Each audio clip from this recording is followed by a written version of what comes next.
Hello, please let me see your ticket stubs for the Double-Edged Double Bill. This week, Ethan Hawke leads an assault on First Reformed.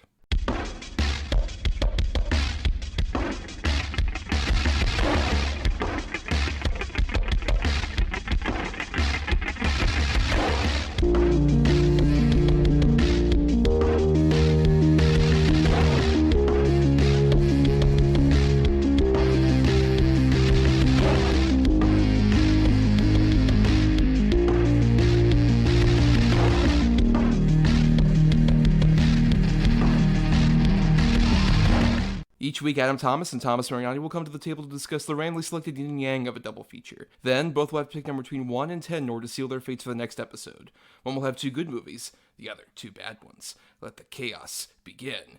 I am Thomas Mariani here, just, running this precinct for podcasters. It's about to close down. I'm sure nothing bad will happen. And I am Adam Thomas, and you might not have known I was such a badass before, but you better get used to it. Oh, a renegade, a rebel over here.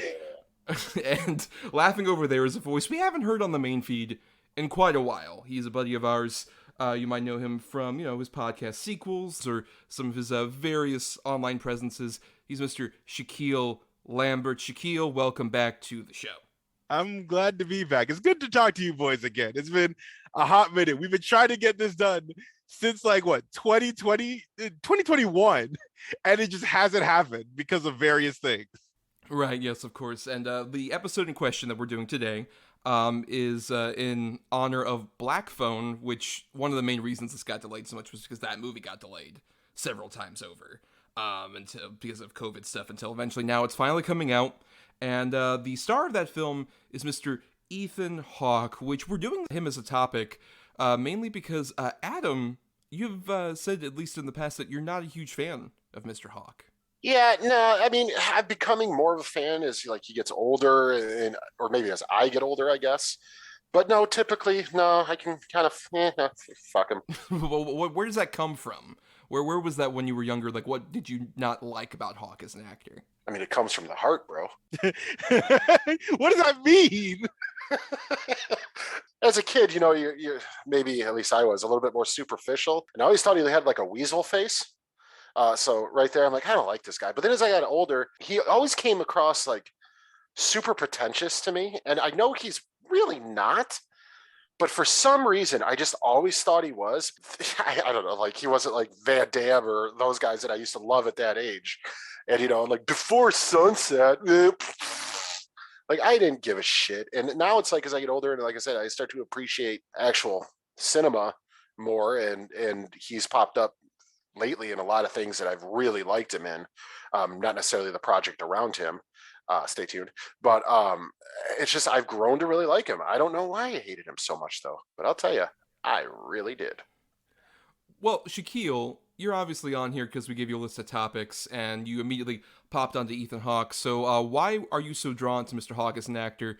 And I'm curious if that has anything to do with the last time you were on the main feed was for a Denzel Washington episode. So I wondered if it's a specific movie in which the two of them collaborated. That might have a little something to do with it. Training Day being one of my all-time favorites. But like, there's this phrase that I've heard before. They use it to describe Colin Farrell as a movie star with a character actor mentality. And I see that a lot in Ethan Hawke as well. And that's kind of what kind of drew me to him, is that, yeah, he's got the charisma, he's got the good looks or whatever. But like, to me, he always seemed like he was always taking very interesting roles, stuff that I wouldn't expect him to take. Whether it's good or bad is like here or there.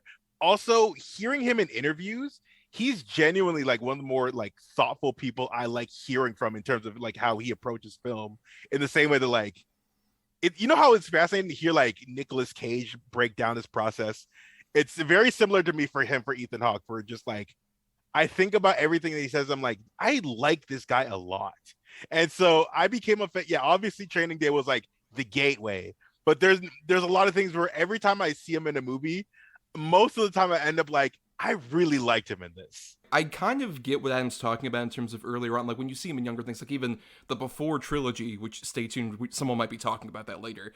The whole point of that trilogy is kind of seeing both him and Julie Delpy at the various different stages of life where like they're initially, you know, in their 20s and they're young, and he's saying some things that like are somewhat insightful, but also things that like you only think of in your 20s when you don't have as many problems to really weigh on you necessarily. And then the evolution of him, it kind of feels this weird thing where like it really crystallized, I think, with Boyhood to me, where when I watch that movie, it's like, oh my god, this guy personifies cool divorced dad. Yes. If you're a kid and you were like partially raised by him, and he's a good dad and he actually does care about you and wants to be there for you, that's great. But you could also see why like, oh, this guy couldn't keep a relationship together necessarily at the same time. You can see why this guy would be that. And I think that really like clicked in for me, where it's just like that dude. And I think it's what Shakyl was talking about as well, that like I agree that he doesn't have really any pretensions about himself as an actor, because he's willing to do like the Richard Linklater, more thought-provoking sort of like character-driven pieces, but also he'll do like junky horror movies or action movies, and he doesn't really like look down on those movies at the same time. He feels like he's a consummate working actor who's willing to do just whatever, even if it's like a bullshit bad movie. I rarely think of him as terrible in it. Well, all right. He's trying to put that theory to the test right now.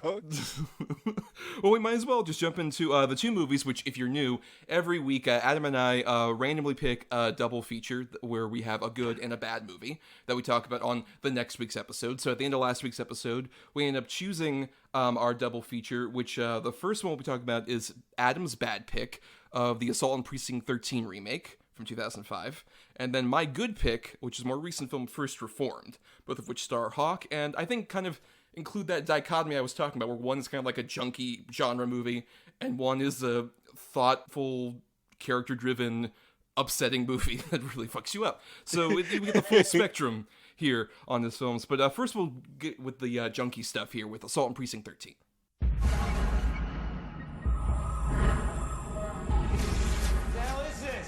Games? Does anybody work around here anymore? It was the night Precinct 13 was supposed to close its doors forever. No offense, officer, but we're closing down. We're short-staffed. Central said we park here overnight until the road's clear. Until Detroit's most lethal prisoners changed everything. This winter, All right, choose a weapon. Anything you see. the only thing more dangerous than the criminals on the inside I got mine, baby. Buddy, you gonna trust these freaks? They need us as much as we need them. are the cops. On the outside, When this is over, you're going back to jail. This ain't about me and you. Not yet. Ethan Hawke, Laurence Fishburne, John Leguizamo, Ja Rule.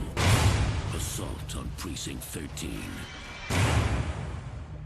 So Assault on Precinct 13 is a remake, of course, that came out January 15th, 2005, a remake of the John Carpenter film from 1976, which I'm curious, Shakyl, have you seen the original Assault on Precinct 13? I'd never seen it. I wanted to. And I was always curious about it because I remember hearing about this movie back when they were filming it in like, 04, 05 or whatever, because a good chunk of this is shot in Toronto. And again, I'm always going to bring that up anytime I see it. But I remember hearing about it and going like, okay, maybe I'll check it out. And I just haven't had the chance. I've only seen the one scene from Precinct 13, the infamous one, the one where that little girl gets shot. Right, yes. Who would later go on to be, I believe, Real Housewives of Beverly Hills. Wait, really? Yes. Yes. That's very true. Much like the other girl from Halloween, who later showed up in like Halloween Kills and shit. Yes. But Adam, I'm curious, you've seen the original John Carpenter film, right? Yeah, man, of course I have. I like it for what it is. I mean, I don't think it's like spectacular thing, but it is exactly what you think it's going to be. It's sort of like a dirty, grimy, just action, violent, crazy movie. And I love it for that. Well, I mean, it is pretty much his first, like, real movie, because he'd done, like, Dark Star, which is, like, his student film that he did, like, back in college. And then this was his first real movie. And I will say, like, you know, John Carpenter's movies have been remade plenty of times. This was the first example, this movie in 2005. But of, like, that classic Carpenter run from, like, Assault on Precinct 13 to around, like, They Live, many of those movies have been put up for remakes or have been remade. And I would say of those, I don't think Assault on Precinct 13 is one that's, like, too holy for me to not be remade. Because, I mean, even, like, the basic concept, which if you're unaware, with both movies, is there's a precinct that's going to be shut down, and there's one cop who's kind of, like, basically sent to watch over it for, like, 12 hours while, like, the power goes out and everybody, you know, packs up and leaves or whatever. And then all of a sudden they have, like, a prison bus full of prisoners come in that they have to stay there temporarily because of some like accident or some big thing or whatever, and then they are assaulted by a group of different strangers. That varies depending on which version or whatever. That basic concept had already been done previously with like Rio Bravo. John Carpenter says like his big inspiration, the Western movie starring John Wayne and Dean Martin, which is a great movie. That concept has been done several times, so like I don't think it's above necessarily being remade. And there's even some things where it's like not my favorite Carpenter movie, so it's like I'm not against it necessarily being remade because I think there is room for improvement. Would you agree, Adam? Yeah, I'm not against it being remade either. Just if you're going to do it, make a good movie. And Right.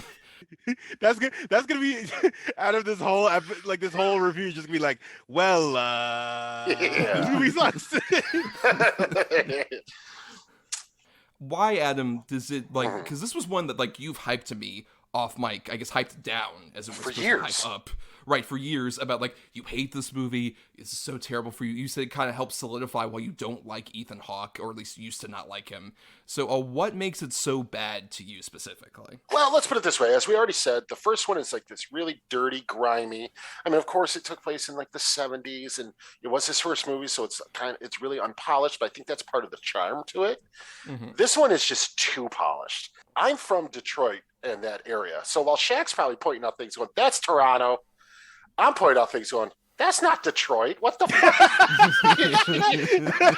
So it's just, you know, and of course that doesn't, I can suspend, you know, sort of disbelief when it comes to locations and stuff. That's fine. I mean, how many times has Gotham been Chicago or even Toronto at one point and stuff like that? Like, it happens. But it's just, like I said, it's way too polished for me. The dialogue is so overtly cheesy to me. The supporting cast is just so annoying to me for the most part. Gabriel Byrne stop with the accent, buddy. It doesn't know. Just be Irish. It's fine. You can do that. No. What are you talking about? I thought he was very authentic with that accent. Yeah, you're right. He's absolutely from Metro Detroit, 100%.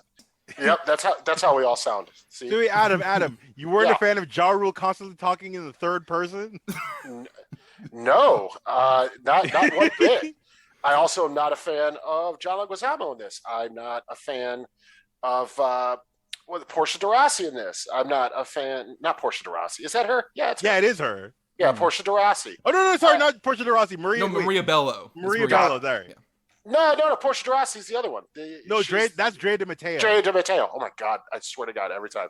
Anyways, Drea de Matteo. But it just goes to show how much they matter in this movie. The female characters. They don't. And, you know, Fishburne is fine. He's playing ultra cool Laurence Fishburne. I get it. But it's like, Brian Dennehy. Fuck. It's just everything is just too polished for me. Like, it's too slick. It's too, like, riding that wave of early 2000s, like, how flashy we can be and how fucking slick can our cinematography be in this action movie. And the story doesn't lend itself to that to me at all.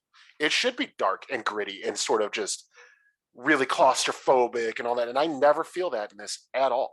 Well, after, you know, you've been hyping it down so much for me and me finally seeing Assault on Precinct 13, my big takeaway after finishing it was... Is you love it. Of course. Not quite. It's more just, I can't see why anybody would have strong feelings either way about this movie. It is so, like, middle of the road, forgettable, whatever, that I wasn't really interested in it, but I wasn't also like deeply offended by it either. It was just like, that was a movie. I honestly think that the line I alluded to in the opening of the show, where, you know, it's Drea de Matteo, "Wow, boss, I've never seen you be such a badass before. You wait." It kills me so much to where it's just, that is the dumbest shit I've ever heard. Nobody talks like that. That is it. Just no, but I will say the best bit of acting in the movie is Ethan Hawke in the beginning played the Wired, like he's the Wired guy, where he's all drugged up. Dude, I'm going to say something about that scene. That scene to me felt like a shittier version of the opening to Narc, with Ray Liotta and Jason Patrick. Which is a way better movie. Oh, it's a much better movie, and because the way that movie opens is very frenetic and like kind of a similar style, but that one felt way more visceral and actually gritty, like you were saying. This one, yeah, he was doing a lot, and I was like invested in it. But then once it kind of settles down, you're like, okay, none of this really means anything aside from like, I guess he had trauma from losing his partners, but like, I didn't really feel anything from it. Shakyl, while you're talking, like, why don't you go ahead? What are your initial thoughts, at least, on Assault on Precinct 13? When this movie was coming out, I was looking forward to it. Yeah, because of Ethan Hawke and Laurence Fishburne, the cool factor between those two to me, and like I love I like the idea of the premise of the cops and criminals trying to take out these corrupt cops trying to kill them. I thought that was great. That would be cool. But again, I was like 11 when that movie came out, so watching it now, yeah, this movie really doesn't have anything going much for it beyond like the lead actors being the actors, but like other than that, they're kind of phoning it in on a script that's so just bog standard. The action is mediocre at best. Like there's not really, actually I can't even say it's mediocre because there's not even anything even slightly memorable about it. Actually, you know what? There's one thing. And it's when Laurence Fishburne like threw the 2 Molotovs at the one guy. But other than that, there wasn't shit to this. Yeah, I mean, I think what's weird is that with the original movie, it is like so lean as a movie to the degree that like the main bad guy character and the cop, which is interesting, they're both changed in various different ways. Like the cop was a black guy and the criminal was a white guy in the original movie. And they don't have a lot of this like backstory stuff about like, oh my god, that's my partner in the middle of all this. The guy is literally just like introduced, being called in by his superior, just like, go to Precinct 13, you gotta be there for like when it falls over or whatever. Just like, oh, okay, whatever. And they go. And they introduce like the criminal guy, and he's not a drug kingpin, big like giant boss guy. He's just kind of like, yeah, I'm getting sent for death row, and I'm on a bus. Oh, one of the guys is sick on the bus. We have to stop at Precinct 13. Like, there's no backstory. There's not a lot of like character depth necessarily to it, but that kind of works for that movie where it's so much more lean and so much more efficient as like a thriller movie, versus this one really tries to like wax on about like, oh my god, the horrible things Ethan Hawke has been through, the PTSD. Like the whole Maria Bello character is so bizarre to me in this movie, where it's like it feels like she went through several drafts of being like a love interest, but then just a psychiatrist, and in particular, like by the time she ends up meeting her fate, like being shot point blank, I was kind of surprised by it, but also I was like, oh wait, there's no other reason to keep this character around anyway. Like there's no reason whatsoever. I was only shocked because like, oh, you did something with her basically. She wasn't just in a dress in the precinct, just like, oh no, what did we do? Are they gonna shoot me? It's like, yeah, ma'am, they're shooting everybody. They're gonna shoot you too. I will say, at least I think Hawke and some of the other people are like at least good for like the setup of the movie. Like I like him going over to the precinct and establishing like, oh, he's actually been here for a bit. And he's like has relationships with like the secretary and Brian Dennehy and all this other stuff. I think that stuff's fine. I think the actors kind of at least make it watchable. And even the stuff with like Laurence Fishburne in the church stabbing that dude in the middle of the service. Oh, that was like, great. Right. There's some like, okay, this is like decent setup stuff. Like I'm curious to where this goes. But I agree. Once the actual titular assault happens, it's very just kind of like, whatever, miasma of snow and bullshit. Like, yeah, it's 1,000% constant. We must go on. Like that's the whole. We gotta survive. Like you said, you've seen it 1,000 times, and even if it's not the story that you've seen 1,000 times, which you have, the action beats are all fucking just so stereotypical and milquetoast, and it's just bland and boring. And I just look, man. Thing is, all right, hot take. I don't like Ethan Hawke. Okay. So I don't know if we got that out of the way yet, but the thing is, we did. Okay. All right. Just to be sure. Okay. I don't know. But to me, he's incredibly unbelievable in this role. I don't know if he is phoning in or what, but there's no part about this. Like, okay, let's put it this way. Him as Jake in Training Day, I totally get it. Absolutely. I thought he was pretty good in it. He's, nobody can stand up to Denzel on that. But it's almost like they're trying to do almost like the same kind of thing with him and Laurence Fishburne, and it doesn't work.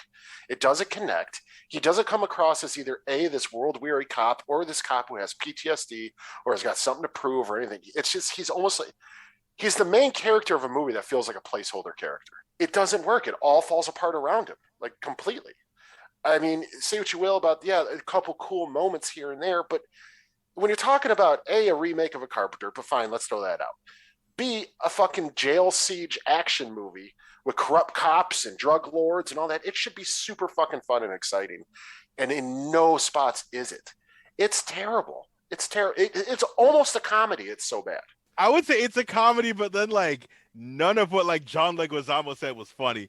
He was getting on my goddamn nerves. I mean, I will say that like Leguizamo, who's very much going like, the typical Leguizamo over the top, but I'll at least say that I think of those supporting side characters, which I agree a lot of them, like the guys who are also on the prison bus, I would at least say he's the most memorable, because you got like Ja Rule. At least he's actually going to the extremely understaffed and like under-provisioned place that like is having all this chaos happening. This isn't a Fire Festival situation. He actually showed up to this one.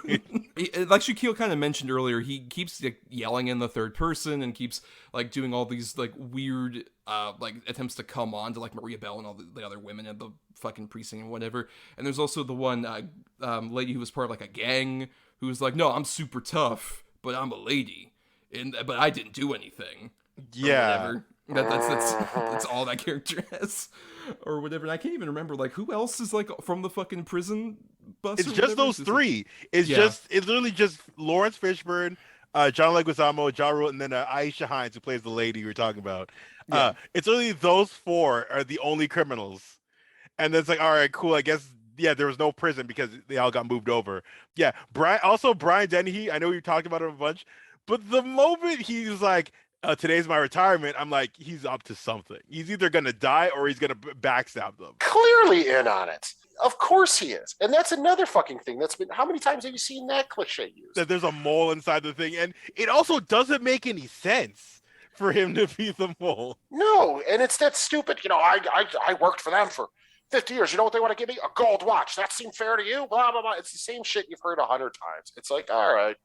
Cool. Hey, you were all right in Rambo, but fuck off. Well, I mean, that's another thing is like the casting of Brian Dennehy as a cop. It's just like, I wonder if he will be insidious or no, and might end up backstabbing people necessarily. But at the same time, I agree that I don't like the script is very cliche. Like I'm not and from interestingly James DeMonaco, who would later go on to create the Purge franchise after this. Oh my God, are you kidding me? That guy? He's Yeah, I mean, previously writer of Jack, the Robin Williams vehicle that we loved. Yes! Love it. Love that movie. But yeah, like he clearly like dabbles in very like one-note stereotypical characters, but at least in like those Purge movies, which are also very into John Carpenter and even include Ethan Hawke in the first one in particular, those movies at least have like some kind of fun with like what the premise is and some interesting like bits of action that are better than like in this movie, which we should mention is directed by a guy named Jean-Francois Riget, who was a French director who was very clearly hired by Hollywood just to make like a junky genre Hollywood movie. This movie feels so indicative of like the mid 2000s like problems with like one bad attempts to rip off like the Bourne shaky cam. Like so many bad shaky cam bits in this movie. That's the worst stuff of the action. Is when a lot of people like running around like, oh my god, we gotta run in the snow and have vague shots of like our feet and then keep moving. Like it's very bad on that level. But also the CG like bullet holes in people's heads and people's bodies are like atrocious. Very bad. Like this feels very much like it's a movie indicative of like that kind of thing where it's like, oh fuck, we can do that digitally, and oh fuck, we can do like some Bourne style shaky cam shit. It'll totally work. And it's like, guys, not everybody can be fucking Paul Greengrass or whatever. You can't fucking do that nearly as well as he can. There was no excuse for a movie with this type of budget to have CGI squibs and CGI bullet wounds. I understand when low budget movies do it. I completely do. I still hate it. It still looks bad 95% of the time. But when a movie like this does it, you're like, why? Why are we doing this? It's so lazy. Plus, I love a good practical squib. Good practical squib is some of my favorites. Oh, they're always great. But I would still say, even like with a lot of these problems that we're having, I would still say low bar. It's the least offensive like John Carpenter remake there's been so far to me. I mean, yeah. I mean, considering this year was also The Fog, which is much more right. Okay, you know what? Yeah, you're right. No, yeah, The Fog is the worst one. I mean, 100%. The Fog's the worst one. But I still would put even Zombies and the Yeah, I'd put Zombies Halloween even above this. Oh, I would too. Because here's the thing: at the very least, like Rob Zombie's movie, good or bad or whatever. I'll even say this about the Purge movies that James DeMonico wrote. Those movies have a sense of identity that like you can tell that like this is like the vision for this. With Assault on Precinct 13, it has no real identity or flavor or anything. It's just like I said, bog standard, but like it has nothing to it. It has nothing to offer. No, nothing unique anyway. No, I wouldn't necessarily disagree with that either, but at the same time, like, I just don't have, like, that much, like, real anger or passion toward it in any direction, just because it's, like, it feels like if, like, I watched this at home, and I was just like, well, this would have been a movie I would have watched, like, on TNT in the middle of the afternoon in, like, 2006, and would have been like, well, I wasn't doing anything anyway, and I don't hate that I watched this necessarily, but I'm not going to remember it whatsoever, and I think it's just because I think the actors are, like, amicable enough, especially, I would say Laurence Fishburne is, like, the standout.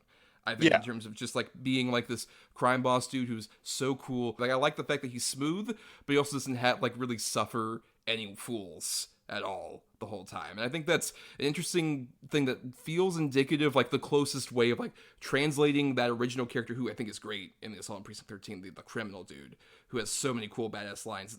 Fishburne doesn't have that, necessarily doesn't have that great material, but I think he manages to create, like, a smooth persona who I think works off of Hawke. Like, the best stuff with Hawke is the two of them, like, basically sparring off with each other, which is to say that doesn't happen a lot in this movie. It doesn't happen particularly, like, the best stuff is, like, near the climax where, like, going through, like, the forest or whatever. That's, I think, the best actual, like, action set piece of sorts, where it's them confronting the Gabriel Byrne character, and there's a bit more of, like, this quiet, and they're going through the trees, and also this stuff. I think that stuff's kind of, like, that's, like, the best action set piece, but also, it's too little too late. Yeah, at that point, there's, like, less than, like, 5 minutes left Right. in the damn runtime, and you're like, oh, are finally getting to this. But yeah, the verbal spars are probably one of the better parts.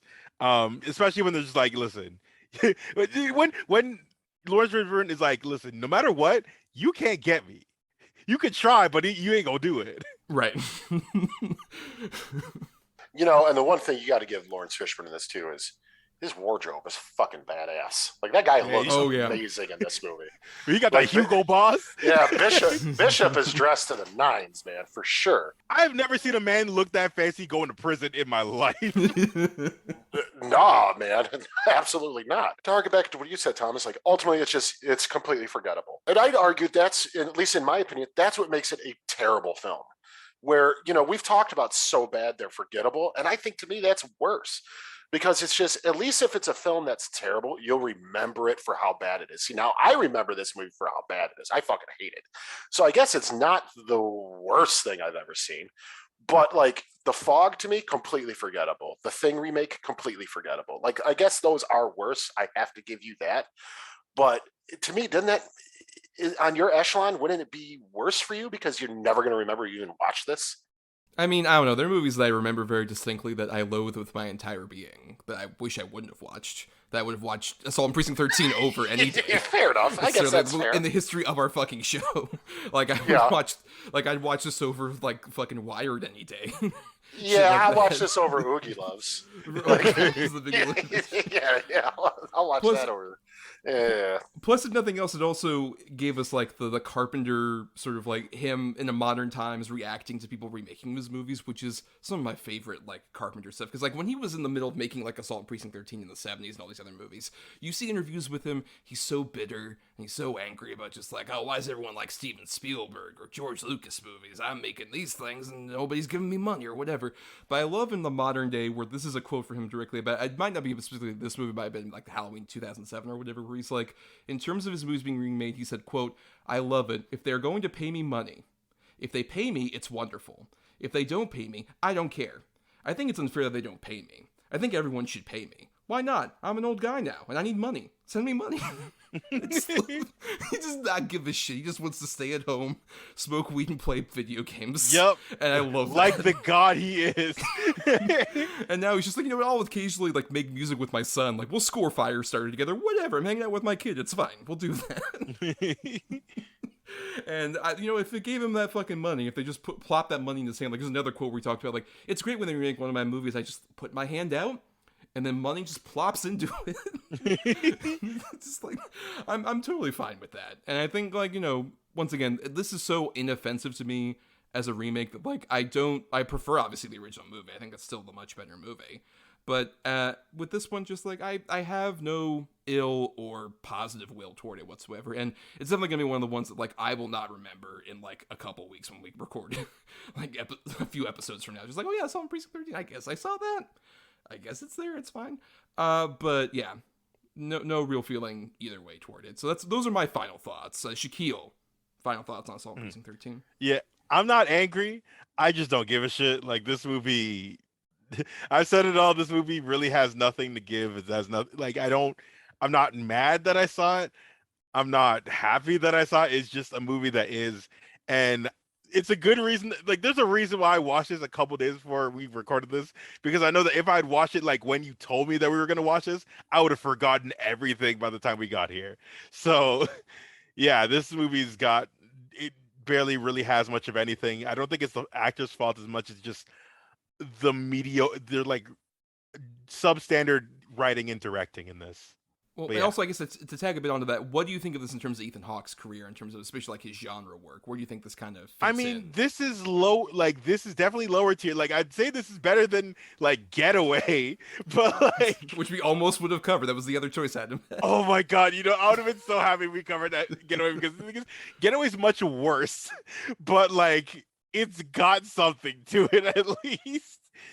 But yeah, in terms of just like his genre work, like, it's not even worse than like the first Purge movie. Oh, Adam, please spew your bile for the last time about Assault on Precinct 13. Well,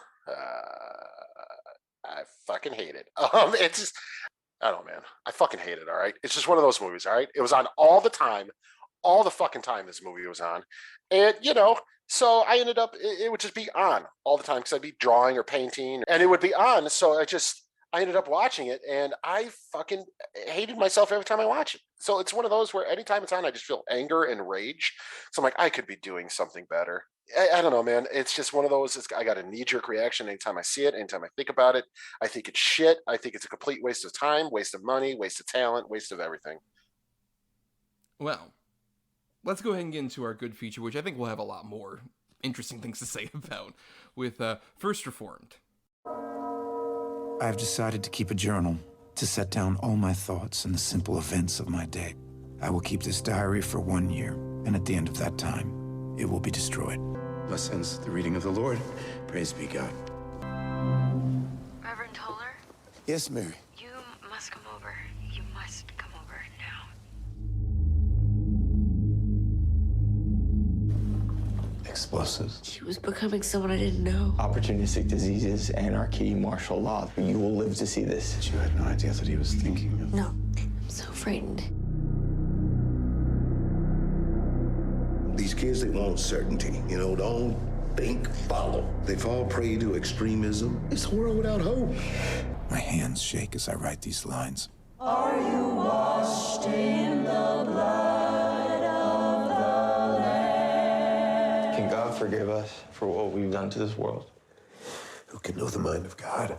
So, First Reformed came out May 18th, 2018, from writer-director Paul Schrader, who is probably most famous for his collaborations with Martin Scorsese, like he wrote Taxi Driver and Last Temptation of Christ, Bringing Out the Dead. You know, the calm, normal Scorsese movies that don't have any, like, horrible thoughts from these characters just spewing out. Nope. Nope. Totally just, like, sane and lighthearted.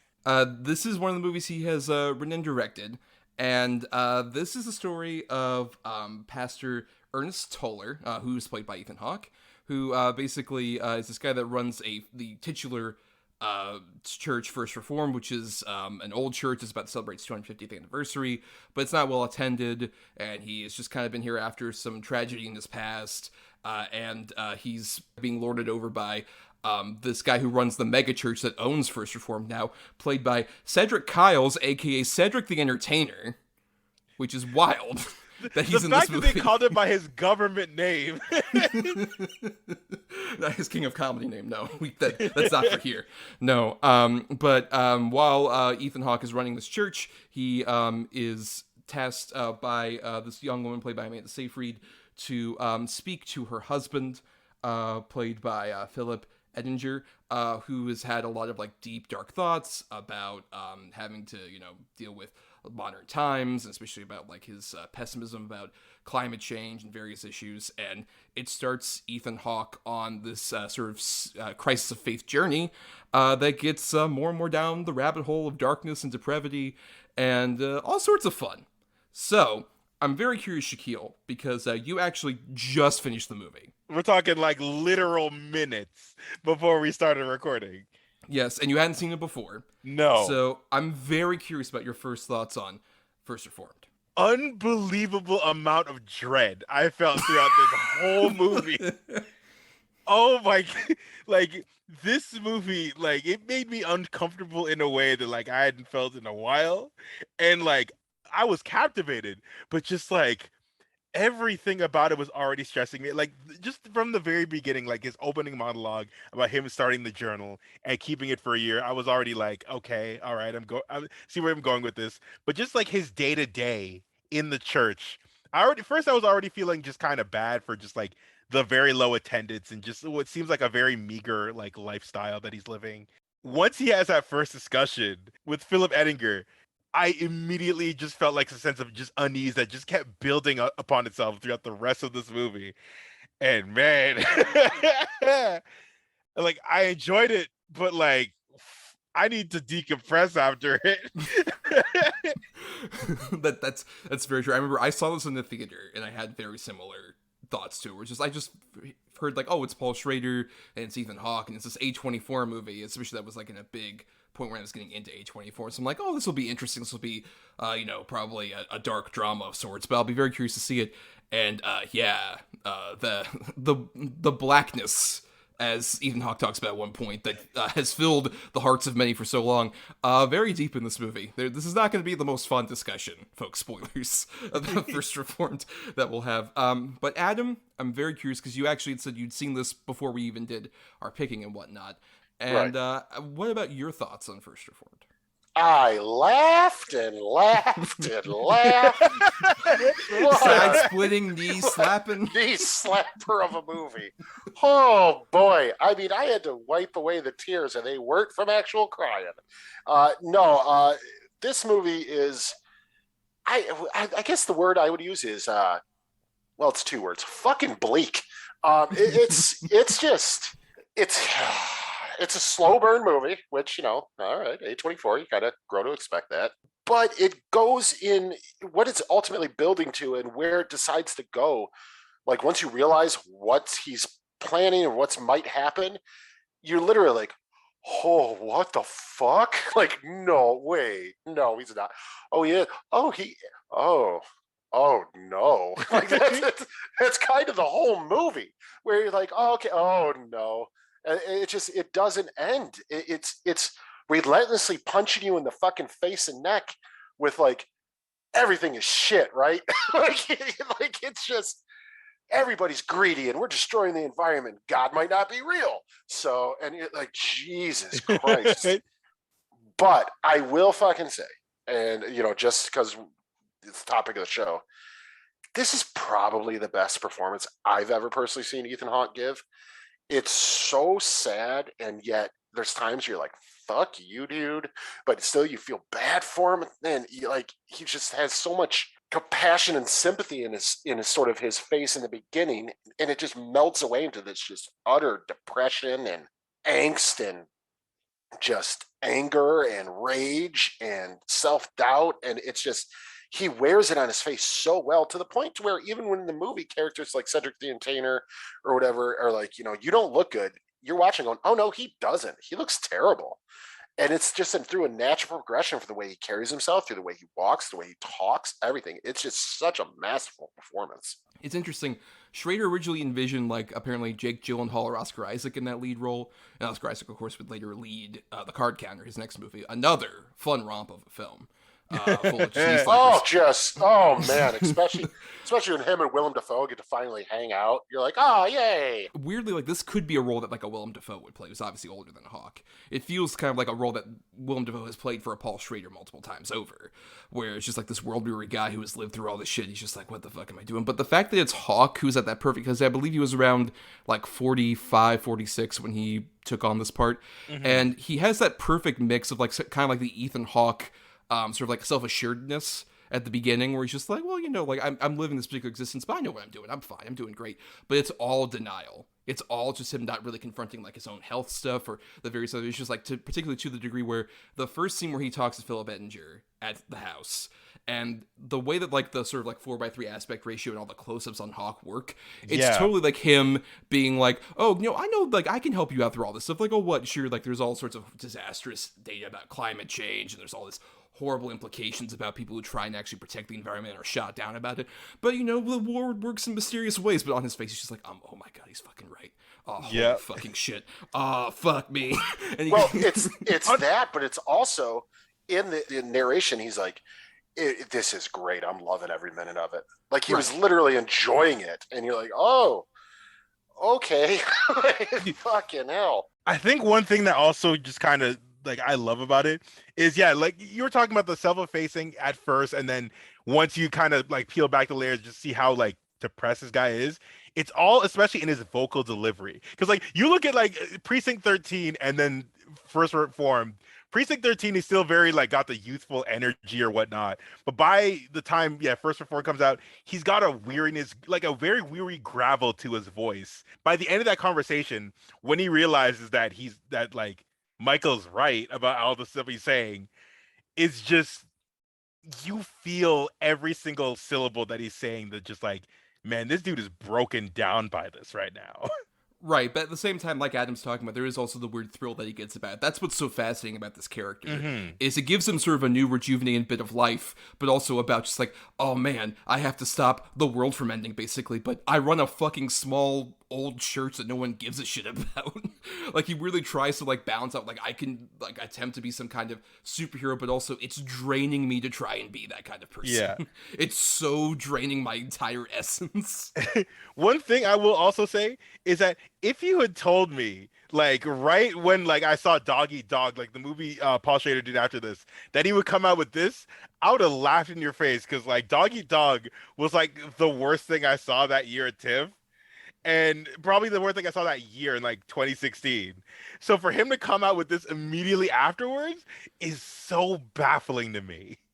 Yeah, Paul Schrader has a very interesting kind of spotty filmography. I would definitely recommend a lot of his like 70s and 80s movies. I think particularly like Blue Collar, which is like a movie about sort of wage crisis issues, but with Richard Pryor and Harvey Keitel. That's a great fucking movie. Or even like Hardcore, which is about George C. Scott going into the world of porn to save his kidnapped daughter. Or whatever. Like he this guy doesn't deal with a lot of fun shit. Sorry. I love his Scorsese works, like Taxi Driver. Bringing Out the Dead might be my favorite Scorsese movie.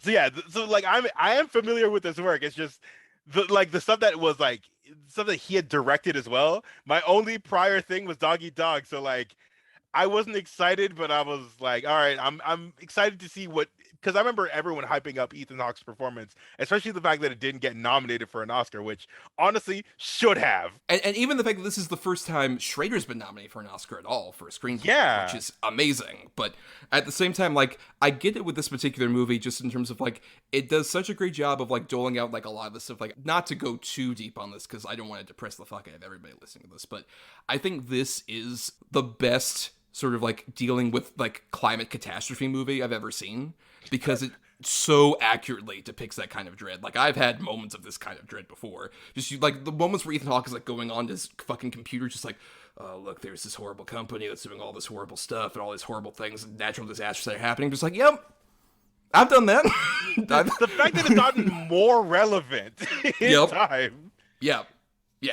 And like, it's dealing with all that, but at the same time, it's also this character study about this guy who sees all this horrible stuff happening, and instead of doing anything remotely healthy, he is going down that pit of despair. He's just like, well, I feel those feelings of despair looking at these kind of news events, but let me dig deeper to the point of becoming a weird extremist by the end of it, where, like, you're on the tension of just like, is he gonna, like, fucking blow up a bunch of people? What the fuck's about to happen? It puts you on that kind of teetering edge where that's the stuff that I think kind of balances out, like, the sort of oppressiveness of it. Is that while there is all this oppressive stuff that makes you, like, think about all those horrible events that happen in real life, at the same time, there's all these other elements where it's just like, this guy's going down a fucking path where it's like watching Taxi Driver, where it's just like, is he gonna shoot somebody? Is this guy gonna destroy so many people?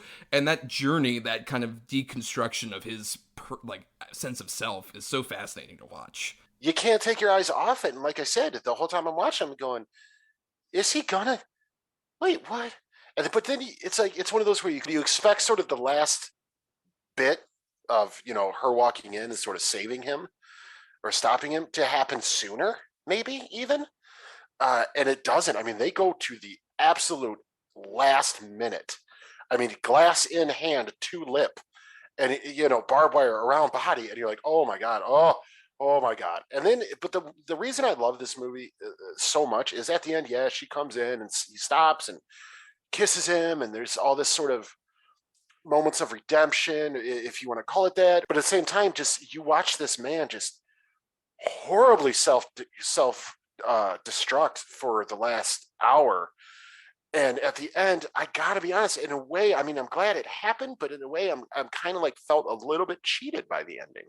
Just a little bit. And I know that sounds crazy, because how much bleaker do I want this movie to be? Did you want the explosion to happen at the church? Is that what you wanted? To use the suicide? No, I didn't want this. No, I did not want the suicide bombing. But, and I guess, of course, I don't want him to kill himself either. But if I had to choose between the two, that would be the one, with the drain cleaner and stuff. I don't know. Like I said, it just felt... Let's put it this way. I've never been a fan of harsh cut to blacks. Sometimes they work. This time it didn't really work for me. Well, I think with me, at least with that ending, what I like is the fact that there's the element of, like, he's, like, having this, like, big kiss or whatever, but he's covered in barbed wire. You can see, like, the blood forming on, like, his white sort of new church attire that he's put on. Mm-hmm. And I think it's just the fact of, like, this is almost like it's a last, like, final bit of, like, oh, I get to, like, do this thing that I clearly wanted to do this whole time for so long. But at the same time, this isn't going to be, like, a necessarily happy ending for him. I don't see... I also don't think it actually happened. Well, that's true. There's also that, which I could totally see, because, like, it's interesting how he's about to drink the drainer fluid, and then all of a sudden he sees Amanda Seyfried come in. So you could, in a similar way to Taxi Driver, where you're like, oh, did that last thing with, like, him in the cab with the Sybil Shepherd character actually happen or not? There's, like, that debate that you can necessarily have. Because, like, even, like, immediately before, Cedric the Entertainer was just trying to get into the house, and everything was locked when he, thing was, like, putting on the barbed wire. Mm-hmm. But then she just magically appears in the house. Yeah, no, it didn't actually happen, I don't think. Well, yeah, and I think what works is that either one of those interpretations of that, like, either one does not end happily. I don't think for Ethan Hawke necessarily. It still is like, this is not going to end up very good for him. I love even right before that, when he's got the vest on, it feels like, oh, guys, is he going to go out there? Is he going to do this and blow up all these people? Like, when he sees Amanda Seyfried, he almost goes, like, animalistic, where he's like, fuck! Yeah. He's like, God, fucking piece of shit. He puts the barbed wire on himself. Like, he's gone to that degree where he's like, he's not even human anymore. Like, whatever human element of him is completely gone at this point. He's become a feral animal. Also, one thing that I found, like, super, super fascinating was just, like, how static the camera was. Like, every single scene, when it's, even if it's, like, a close-up or just an establishing shot of just, like, something happening on screen, it's all very flat, it's very static. Until that scene when like Ethan Hawke and Amanda Seyfried go kind of like that weird ritualistic, like, not sex scene where they're just like skin to skin. Oh, the magical mystery tour, yes, right, as they call that it. Yeah, tripped me out. Yeah, and I love the fact that it's like this big, beautiful moment initially where it almost looks like they're doing at Disney World. They have the attraction of Soarin' through, where you're just like in the air going through like all these different landmarks, and I love that it initially feels like where it's like, oh, we're in front of like a beautiful sky and all this other stuff, but he can't not let those horrible depressive thoughts take him over. And it's like, oh, now we're over like a tire fire and deforestation and all this other shit. And I like with the Amanda Seyfried character, like a lot of Paul Schrader like female characters aren't the most necessarily best written characters. And Amanda Seyfried doesn't have like a huge amount to do in this movie, but I like the fact that they established that, like, yeah, I had similar feelings to Michael before, you know, he ended up killing himself, which for the record, also that bit is one of like the most upsetting things I've ever fucking seen. Awful. Ethan Hawke discovering that body, terrifying. But I love the fact that, you know, Amanda Seyfried talks about, like, you know, I have similar thoughts to him, but I want to live.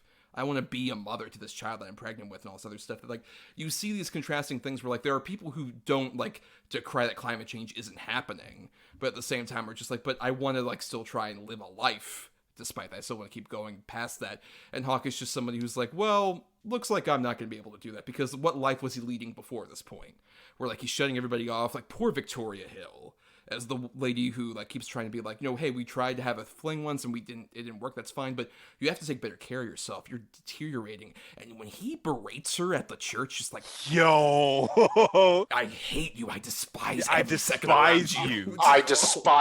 despise what you were like, you remind me of my insecurities. I'm like, yes, yo, bro, what is good with you? Woof. Got her. Yeah, no, it's terrible. Yeah, you feel so bad for her, and it's like, you know, that's the scene. And to be honest, that's the scene where in my head I'm like, oh, fuck this guy. Like, you know, even though I feel bad for him, and you know, his backstory, what happened to him is terrible, very sad. I couldn't imagine dealing with something like that. But then that moment happened, I'm like, oh, what a prick. What I like is that Paul Schrader makes these movies a lot of the time where it's like, let's focus on this dude who is such, in so many ways, an awful piece of shit, an asshole, all these other stuffs. And he gives them humanity, but not in a way that, like, oh, completely makes up for, like, but he's a good guy or whatever. It's like, no, you are just seeing the guy.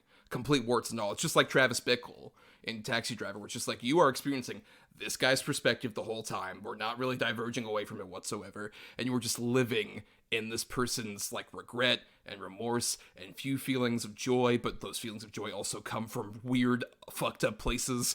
Like, he really encompasses all that in a way that I think few other people manage to do when they try and emulate, like, a Taxi Driver. You know, I'm not pointing any fingers, but maybe some movies with people in fucking clown makeup do a pretty bad job of, where you're just, like, ingrained in this person's, like, perspective, but you don't feel any of, like, the actual weight, or you don't feel the real complexity in that character, versus this guy, the fucking Toller, is a very complex, upsetting, fucked up individual who you are captivated by, even though this dude's a fucking asshole I would never want to be around. Well, one of my favorite bits is whenever he does do the tours, like the historical tours for the church, it's just like, oh, these different facts and unveiling all this stuff, and how just, like, completely depressing is, like, the first one with the family that's just like, it's like fucking the son's just like, oh, can I get a shirt? It's like, oh, we only have smalls, I'm getting some words. It's like it's so sparse and depressing. Or even when little kids come in and you see him initially looking at them, it's just like, look at these children. They have no idea of what the world is being destroyed in front of them. And then he talks about the whole thing with the Underground Railroad, where it's just like, he's trying to do it dryly initially. And then he's like, you know what? Here's a fun thing, kids. Look, anyone notice there's something different about the floor? Yep, that's a trap door. Let me show you. Yeah, help me open this. Yeah, could you imagine it? A family down there. And then, by the end, like, I remember those families in the hot air, hiding from the slave catchers. It's like, yo, bro, you can relax. Right. They could hear the slave catchers on their horses trampling around outside. I almost wish they cut back to the teacher or the kids going like, yo, what's good with you, my guy? Or they go back to the teacher. Pulling her collar. Yeesh. Like, they just have a wide shot of, like, him just still looking down at the trapdoor, and they're just like, I want to go back to school. They're gone. They left. And, like, the reactions off of people, like, are so good, like, with that supporting cast, especially, like I mentioned before, but I can't emphasize enough how, when I watched this movie, I had no idea Cedric the Entertainer was in it. And when he shows up, he is kind of perfect as the dude who would lead a mega church and have all these business ties that are so much more key to him. Yeah. That he would hide behind God at the same time. Like, the whole scene where, as Adam mentioned earlier, was just like, you don't look good. And then Ethan Hawke goes off about just like, but what we're doing to the earth and everything, what we're doing to God's creation. And Cedric the Entertainer turns his chair around and he's just like, this motherfucker, I can't take your bullshit. I have too much tied up into this. I can't handle you anymore. But he's still just like, we have to respect God. You know, maybe this is God's path. This is what he wants for Earth. He's done this before for 40 days and 40 nights. He could do it again. Just like, oh. I think this is just like the one dramatic role he's ever taken, as far as I know. But yeah, no, he is amazing in this. And which is crazy because like historically, I don't like Cedric the Entertainer, like almost at all. Like, even as like one of the kings of comedy, I don't really like the kings of comedy that much outside of Bernie Mac. But like, man, yeah, no, this actually no, I liked him enough in the first Barbershop. Actually, no, there was one other non-comedy thing he took, but that was like Street Kings. But even then, he was in there for like what 10 minutes. But like, this is the first thing that like actually gave him like some meat to work with, and I would like to see him do some more dramas on occasion. I don't know. I think you're dismissing the raw dramatic appeal of Johnson Family Vacation. I knew you were gonna hit me with that shit. Listen, I was predicting it was either gonna be that or Codename the Cleaner. What about Be Cool? That's true, right? Massive. I saw dramatic turn. Cool in theaters. But who's your favorite of sort of the supporting actors, Adam? I got to be honest, man, and I don't even know his name, just because I've never seen him before or anything. But the guy who plays, the organist, and he's sort of his friend. He's the one who finds the liquor bottles. He's got a very subtle, small role, but there's nothing but empathy and care in that guy's voice and on his face all the time. That guy stood out to me for some reason. I absolutely loved that guy. It's just, in a movie filled with just quiet, dour performances, that guy's to me felt very real. Yeah, that guy, I believe his name is Bill Hogue. And the only thing I kept thinking when I watched him, and I joked about this on Letterboxd, just like, oh, I didn't know James Cameron moonlit as a fucking church organist. Wow, he really does look like James Cameron. That's his pseudonym. Look, I'll take you on my submarine. We'll be fine. We'll have a great journey under the sea. You gotta be calm. Sort of weird community that's built around the church with like him and Victoria Hill and Amanda Seyfried coming in, where it's like all these people have genuine concern about his well-being. And he clearly has none of that because he's too busy fucking writing in a composition notebook, which I love. That's like a recurring thing with fucking Paul Schrader movies. Is like, I wonder how many fucking journals this dude has had, because like fucking Travis Bickle did that. Oscar Isaac on The Card Counter does that. In these fucking composition notebooks, it's just like, are you gonna do your math homework in that after you're done with that entry? You fucking nerd. But like, I just love like the way that they go so deep with like, so many people handle voiceover obviously so terribly. It's not such a cliche, but I love the way that Paul Schrader does it, where it's going even further into this person's sort of like madness, where you're just going on developing, like even the fact that like he disturbs himself so much, he's just like, I ripped out pages earlier. Self-serving. Oh, that shit right there, when that happened, I'm like, oh, he's gone now, man. Yeah. He's like, I'm gonna maintain and be very diligent with this every single day for a year. And then the point where he's like, yeah, I'm ripping pages out. I can't change. Like at first he's like, oh, I wish I didn't say that, but I'm gonna keep it in. To I'm just taking all this shit out. The thing about it is, it becomes less of a journal, more of like a fucking manifesto. Right. Mm-hmm. Where it's just his psychosis is now just spilling into this fucking thing. So he takes the earlier shit out. It's not who he is mentally at all anymore. So get rid of it. It's false. It's a lie. And that's terrifying. Yeah, and once again, you're so sucked into his perspective that, like, you feel like, oh my god, this dude's off the deep end and off the rails, but at the same time, you do feel those empathy points, like, when him, Cedric the Entertainer, and that one asshole who runs the fucking, like, awful company that claims, like, oh, there's discussions about, cleaner energy and whatnot, and he's just like, but what about, like, all this other stuff? It's like, weren't you the guy who found Michael right after he spoke with you? Why don't you think about yourself before you fucking speak about others? Like, oh, wow. Bro, wow. I want to punch that man in the chest. Right. Like, oh, dude, are you going to make this service political? It's like, bro. I know Cedric the Entertainer sat there, like, after he says that, Ed. Like, oh, fuck that, dude. He did actually throw that coffee in fucking Ed Block's face or whatever the fuck his name was. But I love, he's just like, Toller didn't understand the implications of what he was doing. Like, fuck off with this, like, middle ground bullshit. Yeah, fuck you. But that also goes to show how everything becomes political at some point, too. Because even Ethan Hawke was like, dude, was his final wishes. Like, that's what he had written in the will. That's what we did. So he really didn't do anything wrong. Mm-hmm. I mean, at least at that point. Give it about a week. That's true, yeah. But yeah, Adam, like before we get into final thoughts and stuff, we were talking about the ending, and I don't think you got quite a chance to say, like, with our interpretations, like, it may or may not happen. Like, do you agree with maybe some of those, or do you think that it still feels a bit like a cheat to you with the end? I think the locked door scenario is enough to where you can be like, no, she's not really there. He drank the shit, and now he's just kind of hallucinating. I don't know. I really don't know. It doesn't cheapen it or make it better for me in any way. It's definitely one, like, you got to figure. I watched this a couple weeks ago. I rewatched it today, and I still got to sit with this thing some more. Like, this movie is just so fucking, like, just a gut punch where it's, you get the idea of where it's going and how he becomes, Otis, like this activist and everything, but you never expect it to go to the lengths that it does in such a slow burn, subtle way. Like, the fact of the matter is the scene where he's at the, where they dump the ashes, wearing the vest, just walking back and forth all night. Oh my God, and even at the fucking plant. And that's the first time you think, like, oh my God, is he going to do something here? That's right. Yeah. Like a guided tour? Yeah, right, exactly. Yeah, as soon as the lady's like, sir, you want to join us? And he walks up, I'm like, oh, fuck. I was like, you better not do what I think he's gonna do. Yeah, oh, shit, buckle up. And also, shout out to the location that they had for, like, that horrible, polluted, desolate area by the shore is, like, the perfect visual metaphor for the whole fucking movie. Yeah, it's Tampa, Florida. It's like a block away from your house. I mean, we were pretty accurate. No, but the pollution isn't as much in the sea as much as it is on the people. Yeah, there's a guy there. You won't get it. Come on in. I can't. They snort the pollution out of there. Smoke it. Well, we should probably wrap up on this, even though there's so much else we could talk about, but we don't want to depress our audience too much further than we may have already have.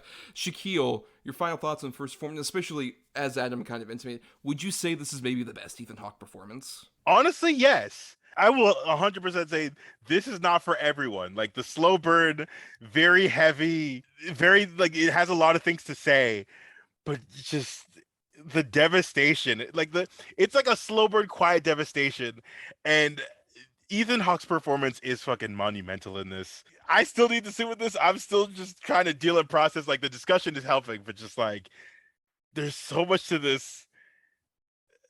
My thoughts are just very mishmash, but like, this movie's great, but Jesus fucking Christ, I need just something to cheer me up right now. It's not when you're gonna rewatch immediately. It's just like, I gotta go get. Oh, I'm not rewatching this for a long time. I gotta take a break. True. Adam, your final thoughts on First Reformed? Feel good movie of the year. Show it to your kids. No, it's like I said, man. It's super bleak. It's super depressing. It's super just puts you on the edge all the time because you don't, like I said, you know where it's going, but you really don't want it to go there. And yeah, like I said, it's my favorite Ethan Hawke performance, at least as far as a starring role. I think he's absolutely incredible in this. I've watched it twice now. I don't think I'm going to watch it again for a long, long time. Potentially, honestly, if ever. It's one of those movies that I've seen it now, like I said, twice. I'm never going to forget it. Do I want to put myself back in that headspace when you watch it? Because it definitely takes you places that you might not be comfortable with, which is what makes good art and good movies. Like, that's the thing. In comparison to our previous, this one makes you feel shit and makes you think about things and really hits you and stays with you. It's a wonderful, wonderful movie. Impeccably directed, shot, acted, scored, everything. It's just, a la, Requiem for a Dream or The Road. It's definitely going to be one of those that fits in the loved it, love it so much. I don't know if I'll ever watch it again. Yeah, Paul Schrader is basically like the king of, dude, are you okay cinema? Where it's just like, you're dealing with a lot of shit. He's just like pouring so many of his like really depressive thoughts in these characters. And yeah, when I first saw this movie in the theater, I had a similar thing. Like, I walked out into fucking daze. Like, I remember still the car ride going back, just like, man, I don't even know what the fuck. Like, I can't even gather my thoughts right now. This is so devastating on so many levels. But in a way, like Adam, I completely agree. Like, this is what makes good cinema. This is what makes like really great movies that make like really stick with you and stay with you. Then it's just not like, oh, I just went off and went into the theater, watched them for 2 hours, and then left, never thought about it again. I love a movie that's able to make me think about those things, even though it's so upsetting to where there's a reason I haven't watched it in like the fucking 4 or so year span since it came out until now. When I watched it just last night, it was a rainy night, and it kind of like helped fulfill that sense of dread of just watching like Jesus in a way that still has like, you know, is so wrapped up in things that like I can totally empathize with, just like dealing with loss of faith in terms of religion, loss of faith in terms of like our institutions being able to help us through something as like catastrophic as like climate crises and shit like that. It deals with so many of these things, but it's still like a very engaging, enriching, character-based story. And I would say probably it's the best Ethan Hawke performance as well. It's just a great example of how that dude can use like what he usually does in terms of like sort of the charisma and all that stuff and drain it in a way that still feels like he is the only person that could have done it as well as he does here. And I think it's a phenomenal film, a great film for our times. And yeah, just as I mentioned, feel-good movie of the year. Yeah, it's funny. A lot of people don't realize there was McDonald's Toys tie-ins. Get your first informed suicide bet. You had to collect all the pieces. There was the barbed wire piece, and you had to like put them together. Yep, absolutely. Little liquor bottles. When you push the button, the blood comes out. Yeah, you know, when you push the button, it pees pink Kool-Aid. Oh, God. Oh, well, now let's go ahead and go into our weekly segment, The Double Redo. Double redo. Double redo. Double redo. Double redo. Double redo. Double redo. That works. So every week after we cover our 2 features, Adam, myself, and a guest is welcome to do this as well. Basically, come to the table with a different good and bad pick related to the topic in general, just, you know, to recommend a movie and to steer you away from another one that we don't like necessarily related to, in this case, the topic of Ethan Hawke. And Adam, you're starting us off here, so please, what are your choices? All right, so for my good, it's a movie we recently talked about on The Edge of Relevance, and strangely enough, a movie Shakyl watched today. I have The Northman, which, you know, if you want to know exactly how I feel about that movie, become a patron. It's only $1. Listen to it. But I will say Ethan Hawke's performance in it, as small as it is really, really just very strong. And then as more is revealed later on in the movie about the character, it adds that much more to the performance. I think it's a great, commanding sort of, you know, king performance. Like, he's the king, and there's no doubt about it that he is that, and that he would have these people that follow him, and whether he rules justly or unjustly, you find out at the end. But it's a wonderful, wonderful performance. I absolutely love it. And then for my bad, I have, which is odd because I think he is the best part of the show. It's to me, I couldn't stand the show. I have the newest, well, not the newest because now there's Miss Marvel, but I have Disney Plus's Moon Knight series.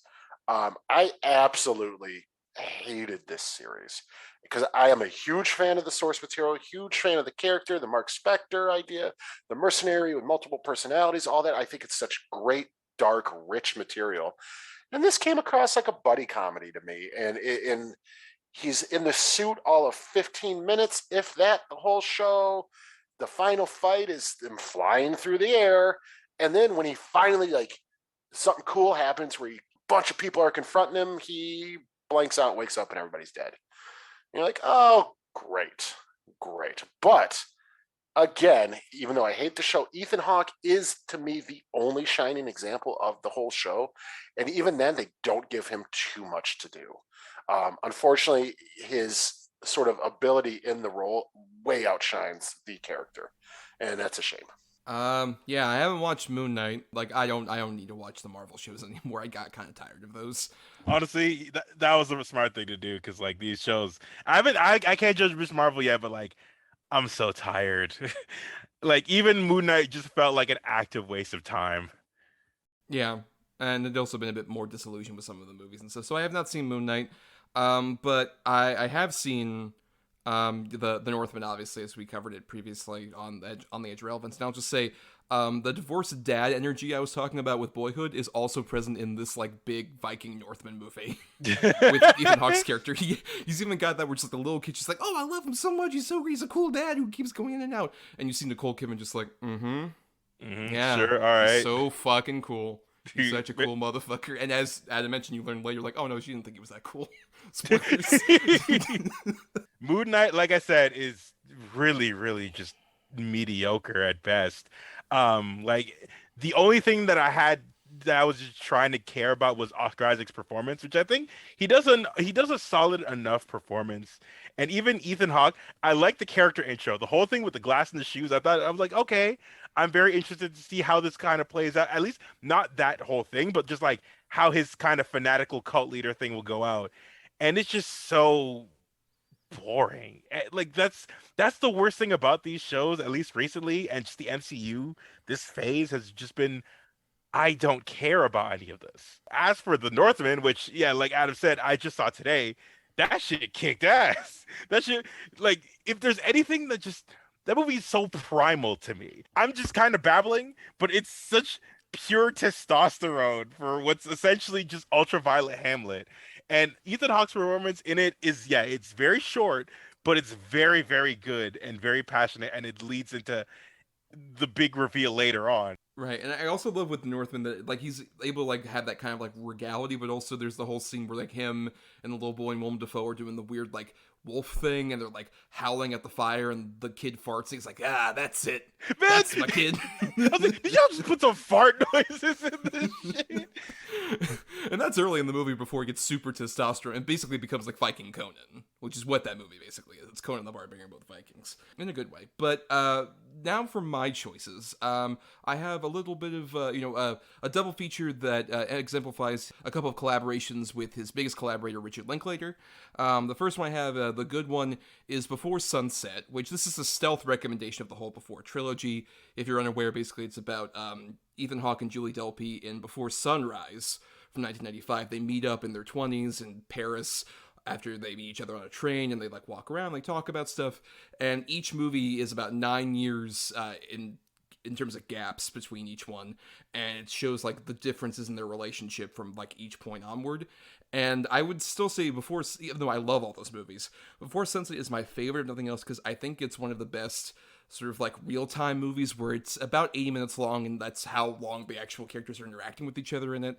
I love the discussions that happen, but also I love that it's kind of a deconstruction of the first movie in terms of just like that kind of fantasy thing that you have, especially like, oh, I met this girl on a train and we talked for like a whole night and we loved each other so much for that moment, and we disappeared off into the night. And then this movie deals directly with just like, look, that had weird implications on both these characters and really affected them very clearly. And I think it's such a phenomenal little movie that almost feels like it's all done in one take, with just how like it's shot, and it's such phenomenal performances from Hawke and Delpy, who are both like kind of have that same charm from the first movie, but they're in their 30s now, and they have a lot of like hang-ups and regrets and issues that make it like such an interesting character study for the two of them. I think it's kind of a perfect fucking movie to me, Before Sunset. That's my favorite of those three really great fucking movies. And then my bad is one that I don't think is even necessarily terrible, but it's kind of frustrating. It's called The Newton Boys. It's a movie that barely exists, but it's based on a true story about a group of brothers who become non-violent bank robbers. That was the whole appeal, is that they didn't really kill anybody while they were bank robbing, but they managed to rob like 80 banks over the course of 4 years. And the cast is so stacked, especially for like 1998, when all these people were at their height, where you've got Matthew McConaughey, Ethan Hawke, Skeet Ulrich, and Vince D'Onofrio as the brothers. You'd figure like that's gonna be an awesome movie. That sounds great.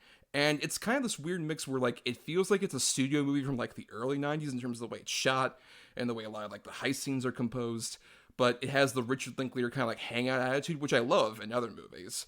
But for this, it just kind of makes it a dull affair, and like you feel the whole 2 hours. It's not without any charm, because that cast is still good enough to make like certain fun moments work, but it's so kind of like malaise and kind of like a wasted opportunity considering how awesome the idea is. No, I've never seen any of the Before movies. We've talked about this. Like, it's something that I should do, but I just, I don't care.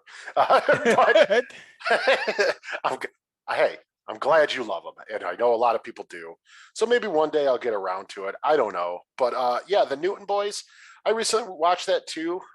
It's a wet fart of a movie. Like it's there's farts are enjoyable. They're good. A good fart is great.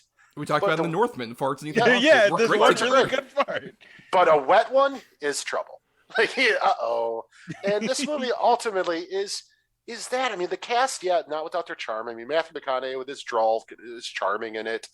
Ethan Hawke's great. Skeet Ulrich is probably the weakest one of the four, but it's Skeet Ulrich. Like we talked about earlier, it's forgettable. Like I don't remember any of the lines in it. Basically, I just remember Matthew McConaughey talking about how great they were as bank robbers and all that shit. And it's just, it exists. I've seen neither of these movies. That being said, I've wanted to see the Before trilogy for the longest time. I keep not pulling the trigger whenever it goes on sale on the Criterion sale, but like at some point I will get it and I will go through all three of them. But I'm very much looking forward to it. The Newton Boys is one of those movies that I remembered by name, but I didn't know Linklater had actually made it until I just Googled it just now. And yeah, that cast is crazy. Especially for 1998. That's disappointing to hear. That being said, put some respect on my man Skeet Ulrich. I love that man. That man is great. But yeah, no, it's a shame that Newton Boys is just not good judging from the two of y'all. He was hot off of Scream, and Vincent D'Onofrio was hot off of Edgar Bug, his sexiest role. I mean, come on. My favorite Skeet Ulrich is digitally de-aged Skeet Ulrich. Listen, Scream set. Listen, I always go up for stupid ass Riverdale, and my man is killing it on there, like unironically. Yes. Hey, look, Jericho was the shit. The show Jericho was awesome. Skeet Ulrich was great in that show. He's the guy where, like, remember at the time everyone was just like, oh man, he just looks a lot like Johnny Depp. Now looks a lot better, and also is the last. Hell yeah, I like him more than Johnny Depp, to say the least. Johnny Depp looks like the digitally de-aged Skeet Ulrich. But Shakyl, please, your double or do choices. Okay, you gave me this proposition. I was like, all right, cool. Let me see what I can think of, and two came to mind. So the first thing is the good pick, which is it kind of fits in because we're talking about this with the upcoming release of The Black Phone. So I want to talk about Scott Derrickson and Ethan Hawke's earlier collaboration, Sinister. Sinister scares the shit out of me. I'm not a ghost story person, but this one got to me. Not only just from Ethan Hawke's really, really good and grounded performance, like I was there rooting for him, even if his character was doing some stupid decisions. The films themselves are genuinely some of the most upsetting and legitimately terrifying things I've ever seen on like in a major Hollywood thing, especially that lawnmower shit. And I hate jump scares. I hate jump scares more than anything on the planet, essentially, unless they're earned. And the ones in this are very well earned. Even I was mad, and I was still like, that was really good. I got to give y'all that one. It affected me in a way that I'm like, I really, really just love this movie, just top to bottom, from the script, the performances, not just from Ethan Hawke, but just like everybody, especially James Ransone as Deputy So-and-so. Everything is just on point. Now, for the bad one, I'm picking Cutthroat City, which is such a major letdown considering the talent involved, which, if you don't know, it's a heist film set in post-Katrina New Orleans, directed by the RZA, and has a cast including Shameik Moore, Ethan Hawke, Wesley Snipes, Demetrius Shipp Jr., who played Tupac in like the All Eyes on Me, the biopic. And it's like these kids who are who are still like kind of dealing with Katrina, like the aftermath of Katrina, how it just completely destroyed like the lower income part of the city, and them just turning to a life of crime. And there's some really, really cool stylistic moments that you would think would happen, especially early on in the movie, that never really get taken advantage of. Like it just happens like the one time and then just almost never happens again. And Ethan Hawke's briefly in it as like a corrupt alderman, and they don't really give him that much to do either. But also, then again, they don't give much to anybody in this. Like the script, it's just so poor and doesn't service this cast well enough.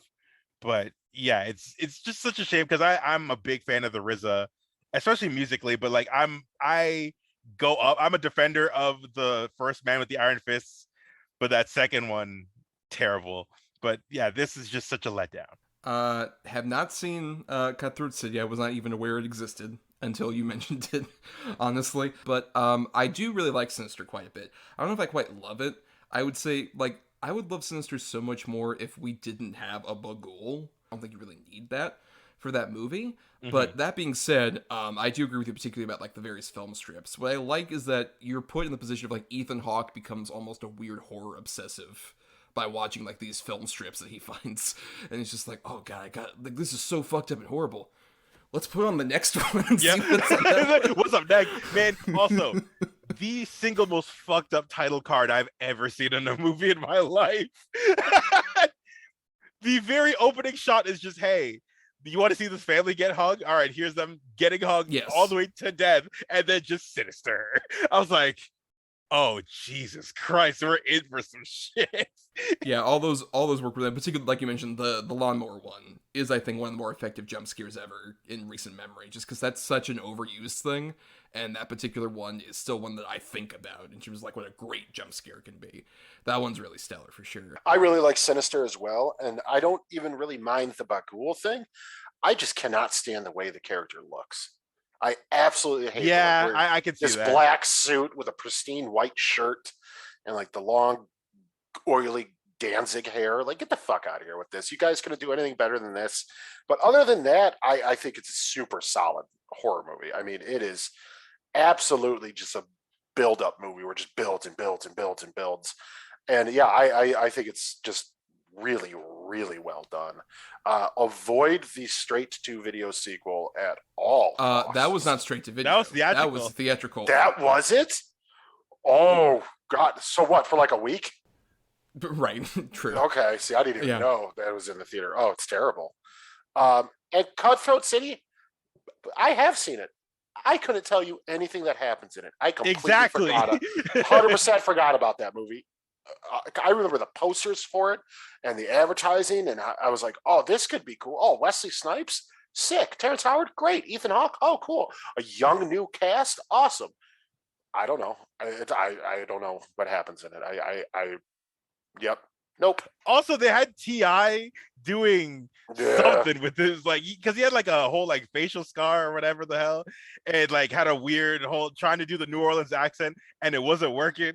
And the thing is, I do like the RZA as well. I also like Man with the Iron Fist, for as bad and cheesy as it is. But I absolutely love that movie. And my favorite part of the movie, for some reason, still makes me laugh, is one line of the RZA's. And these motherfuckers got a machine gun. Yeah. Yeah, they do. You got it. You got it, buddy. They do. Good for you. Yeah, I absolutely love that movie. Also, shout out with that particular movie, the Russell Crowe. Just hamming it up on a level I've never seen. His first of many, like, you know, I'm doing like a weird junky genre movie, and I'm just going to embrace it, which is like, that's for pleasure. This is for pain, with like the knife or whatever. Yeah, your business. This is pleasure. Yes, that's the line. Very man. True. Also, I love Unhinged. I really do. Oh, dude, we're both Unhinged fans as well. Wonderful. I love Fat Crow. Fat Crow is so scary in such a good way. But let's go ahead and before we exit the segment, we like to repeat our titles. So we'll go in the order that we went. Adam first. For my good, I had The Northman, and for my bad, I had the series Moon Knight. For my good, I had Before Sunset, and my bad, I had The Newton Boys. And for my good, I had Sinister, and my bad, I had Cutthroat City. And we're going to be doing our picking for our next episode, so stay tuned for that at the very end. But we have some people we want to thank. We want to thank Chris Oliver for the intro and outro music used for our show. Listen to more of his music at chrisoliver.bandcamp.com. Thanks to Christian Thor Lally for our artwork. Follow him at Night of Water. That's Night with a K, _of_water, on Twitter and other places for all of his great stuff. And thanks to our loyal Patreon supporters, patreon.com/DEDBpod, where for just $1 a month, you all get to become edgelord patrons, and you get to, vote in certain polls that we do to pick, either individual movies or topics. Like the week this episode's going up, you'll be able to pick between two topics that we're giving a redemption to. Because usually we have like two topics that face off against each other. One wins and one loses the poll. But, every once a year, we like to give the losers a chance at redemption. So your options are either 70s period pieces or crime thrillers. We'll be covering one of those two topics in July, so you all get to vote on one of those two, and whoever wins, we devote an episode to. You also get to listen to bonus podcasts that we do, like On the Edge of Relevance, we kind of referenced earlier, where we cover modern movies that have come out either in theaters or on VOD streaming, stuff like that. And we recently put out one for Everything Everywhere All at Once, the critically acclaimed big, A24 movie, speaking with First Reformed. We had a lot of fun discussing that, Adam, right? I mean, I wouldn't go that far. I mean, it was all right. Just selling it perfectly. Oh, it was so good. What an enthralling conversation. Everyone should listen to it. Blah, blah, blah, blah, blah. There. Jesus. Wonderful. Yes, that'll get people joined in, including, we should shout out, we got a couple new patrons recently, Adrian and Tammy. Thank you for becoming patrons and helping us out. Hey, thanks, guys. Pretty cool. Give us your money. Yes, for the $1, you get to become edgelords and get all that bonus stuff, and you can be part of the cool club with somebody like Shakyl, who is a patron. We really appreciate that, and appreciate, of course, you being on the show. Shakyl, please plug yourself. Where can people find you on the internet? Man, you can find me pretty much everywhere on the internet. Shak Excellence is SHAK Excellence. That means Twitter, Instagram, TikTok, which that's at this point that's become the main thing. Twitch, which I want to get back into streaming again. You could also find my podcast Sequels, which has been on hiatus because we've tried to record for like 6 months and just bad shit keeps happening. So it's not our fault exactly as much as the world is preventing us from actually recording.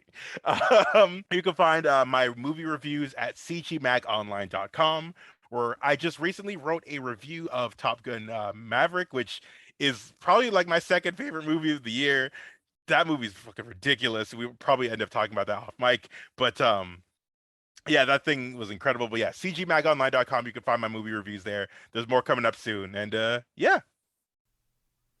Yes, definitely. Subscribe to Sequels, and whenever a podcast episode does pop up in your feed, it'll be like discovering Sasquatch. It'll show up. Listen, it's like I'm trying to make it happen again. No, hey, look, no rush. I know you all got stuff going on, but whenever an episode does pop up, I feel so happy. So whenever you can, it's always fun. Great show. Also, thank you guys for having me on. I miss talking to you guys. It's always fun talking to you guys. Yes, and if you become a patron, you'd be able to hear the most recent recording we did with Shakyl, where we did an audio commentary about Roadhouse. Oh, yes! Which was a lot of fun. Worth the price of admission just to listen to Shakyl discover Roadhouse. Just watching that for the first time was an experience. Yes. As it should be. For more of us and our Rinky Dink operation, find us on Twitter and Facebook at DEDBpod. And also you can submit feedback to us, doubleedgedoublebill@gmail.com, all spelled out. And you can find me on Twitter and Letterboxd at NotTheWho'sTommy. And you also do some writing at both marianithomas.wordpress.com and at film-cred.com. And you can find me on Instagram at Atom or Adam. That's ATOM_OR_ADAM. You can find me on Facebook if you want. That's under my full name, Adam Thomas. Just tell me you're a fan of the show. I'll add you. We can shoot the shit. And also Letterboxd at Schwanson. That's SCHWANDTSON. And for more of our antics, subscribe to us on Apple Podcasts, Stitcher, and other podcasting platforms. If you're listening on Talk Film Society, why not listen to all the other great shows like, Sequels? We're part of this. This is the first time we've recorded since we're a part of the same podcast network. Oh, yeah, we're part of the same label now. Yes, we are. And you can also dig into our archives on our Podbean main feed for nearly 200 episodes set before we joined Talk Film Society. And nothing else if you can't support us on the Patreon. Money can be tight. That's cool. The totally free way to help us out is to rate, review, or simply share the show around because it gets us more visibility. And again, it's free, you fucks. Well, now it's time we did our picking for next week's episode, which, every week at the end of the show, Adam and I each have 2 movies. One of us has 2 good ones, one of us has 2 bad ones. We switch up on the quality for that.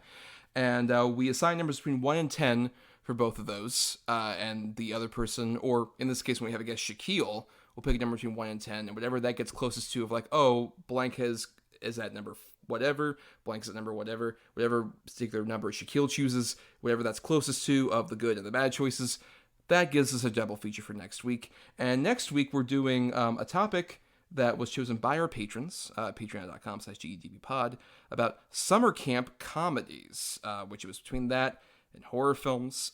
So we'll have, Adam has the 2 good choices for that, I have the 2 bad. And keep in mind that we also have this rule called the Godfather rule, where Adam and I each have a veto in our back pocket, which if we, hear whatever choice gets chosen for the good, and one of us is like, I don't want to actually cover that particular choice, we can say, actually, I'll take the cannoli, unless that gets that choice removed, and we have to go with whatever other choice we have. But we can only use that veto once every year, and it's burned a hole in our back pocket. If we don't use it by next May, it's use it or lose it. So, for Adam's 2 good choices for summer camp comedy, Shakyl, number between 1 and 10. Number 8. Alrighty, at number 9, I have a movie I've seen probably twice. I'm looking forward to revisiting it because I don't know how crazy I've ever been about it. But I think maybe with age, it got sweeter. I have Wet Hot American Summer. Oh boy, not taking the cannoli on that. That's a great fucking comedy. Love it. It's worth it just for everybody's in that movie. And no, everybody is. Yeah, everybody's in the fucking movie. It's insane. But what was your other choice? At number 2, I have the absolutely incredible Addams Family Values. Oh, okay. Happy Turkey Day. Eat me, eat me. Yes, of course. Great summer camp Thanksgiving. Win-win either way. But now, Shakyl, for my 2 bad choices, please pick a number between 1 and 10. I'm going to keep it in the upper numbers. You're going number 10. Okay. At number 9, I admittedly have a movie that's kind of cheating, because it technically fits more under the other topic the patrons didn't end up voting for. But at the same time, while it is a horror film, it does take place at summer camp, and more importantly, it is funny in various unintentional ways. It's a movie I want to talk about on the show for quite some time. I have the original masterpiece, Sleepaway Camp. Ooh. Yeah, that's a comedy. Lord. Yeah, I'm not taking the veto on that. That's a great one. Have you seen the original Sleepaway Camp, Shakyl? I haven't seen all of it, but I've seen the scene. Yeah, sure. Right, I mean, there's that scene, but before that scene, there's so much. I think about actually, you know what? I might have seen like 2 or 3 deaths from it, just because there was like a compilation on YouTube. But like, other than that, I haven't seen anything in between, like the actual story or dialogue. No, haven't seen shit. It's a masterpiece. That's one that's kind of like fucking Roadhouse, where I would want to watch it with you. Yeah, because there's so much to the movie that's bizarre, as we'll talk about next time. But on the other end of things, over at number 2, I had a movie that I think has been forgotten with good reason. Pretty bad summer camp comedy. More recent, I had Fired Up. Oh, really? I don't even think I know what that is. It takes place. The whole joke is like it's a cheerleader camp, but it's 2 guys who go to cheerleader camp. Sleepaway Camp and Wet Hot American Summer. That'll be a lot of fun to discuss next time. But until next time, everybody, I just got to, we're going to load up our drinks full of Drano and just have a lot of fun here. Great fun time. Wacky hijinks, courtesy of Paul Schrader. Brian Dennehy's always a bad guy.